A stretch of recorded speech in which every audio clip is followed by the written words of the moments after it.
Je cimente. C'est de la, ça c'est de la... C'est la cendre. C'est de la cendre ça. C'est de la cendre pour cimenter les... L'étanchéité. Ça c'est pour l'étanchéité. L'étanchéité, oui.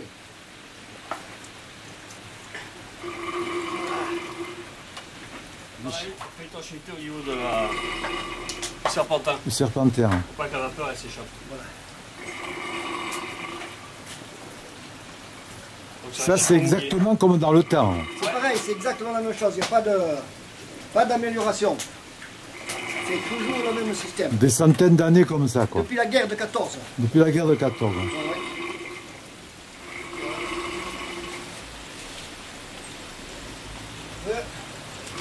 Donc il y en a deux qui fonctionnent là. Deux qui fonctionnent, deux. Ouais, deux. Le troisième est en rénovation.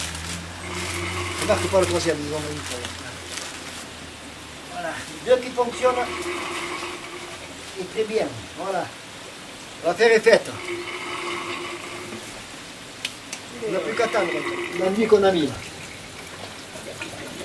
Cet enduit, il faut de temps en temps, on peut lui passer un petit peu d'eau dessus, mélanger avec de la pâte. Bonjour, ben voilà ce qu'on a fait ce matin. Donc l'alambic il est constitué de trois parties. Donc la partie qu'on appelle le chaudron. Ensuite vous avez la pipe et le refroidisseur qui se trouve ici. Donc ce matin en arrivant, on a pris le chaudron qu'on a mis en place. Dessous on a mis une couche de paille avec une plaque en cuivre et un petit peu d'eau. Cette couche de paille elle permet d'éviter que le fruit, quand on va faire bouillir, vienne coller au cuivre et brûle. Ensuite on a mis, une fois qu'on a mis notre paille et notre plaque de cuivre, on a rentré tout notre fruit avec un petit apport d'eau. Et on a fermé avec la pipe qui se trouve ici. On a un joint qui est fait avec de la cendre, qui permet de faire l'étanchéité pour pas que la vapeur s'échappe. Et on a un joint en tissu qui est fait au niveau de la pipe et du refroidisseur. Lorsqu'on fait bouillir à 85 degrés, on a l'alcool qui commence à s'évaporer. Cet alcool va se concentrer dans la pipe, dans la vapeur. Cette vapeur, elle va monter en pression de plus en plus.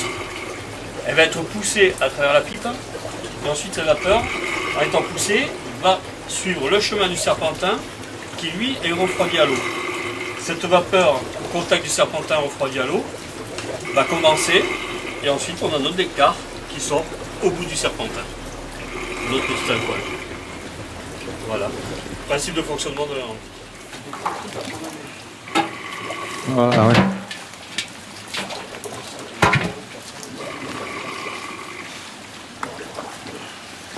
Voilà. Là tu le refroidis là. Ah ouais, on refroidit, ouais.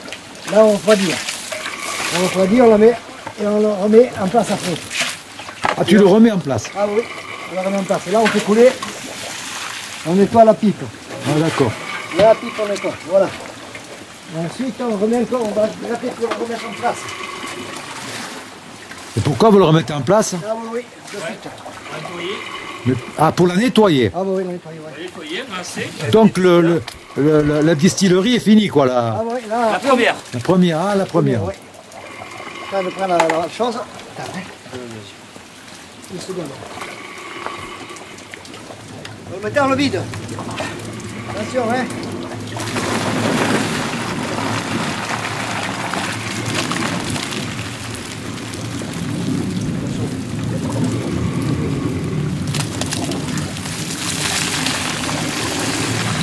Ah oh là là, oui en effet. Attends une seconde. C'est à combien de degrés cette histoire là? Bah, ça tourne autour de 80 degrés le produit à l'intérieur. Tenez la grille là. La grille,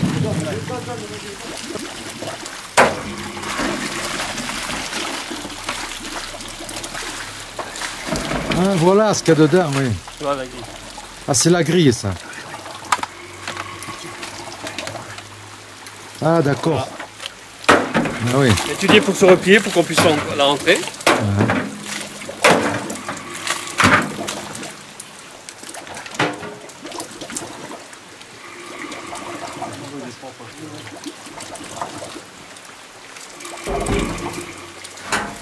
Et là, donc, c'est terminé. Là, on remet en place. En place, ouais. On va essayer de faire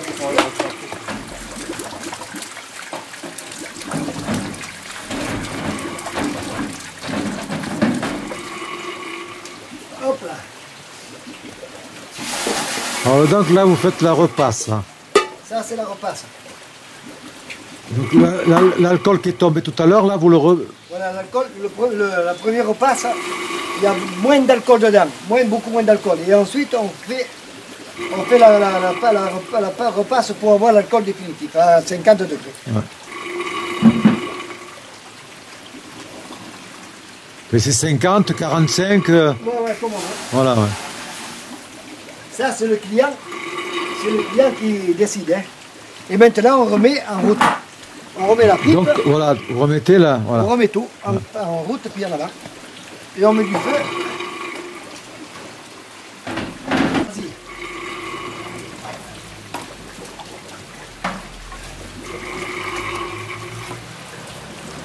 Donc on le bat avec de la cendre.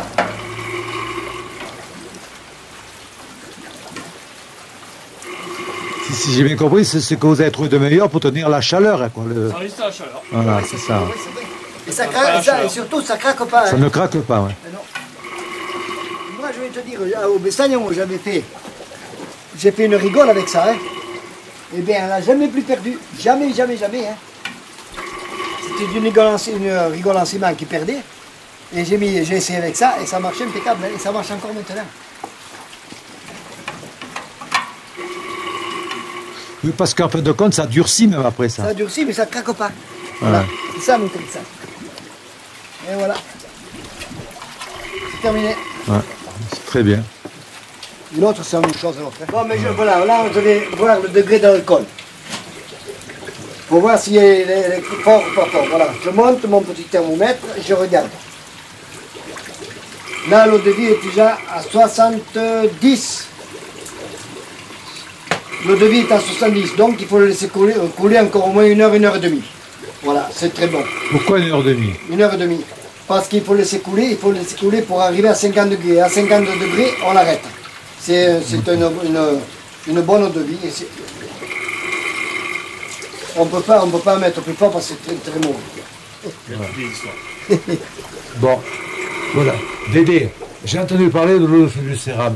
Pourquoi on appelait l'eau de Lucéram? On appelait l'eau de Lucéram parce qu'à l'époque, on gardait l'eau de la première eau de vie qui coulait, elle était à 100 degrés. Et cette eau de grâce 100 degrés, on la gardait pour frictionner le dos des bêtes à l'ancien temps. Et c'est pour cette raison qu'on l'appelait l'eau de feu.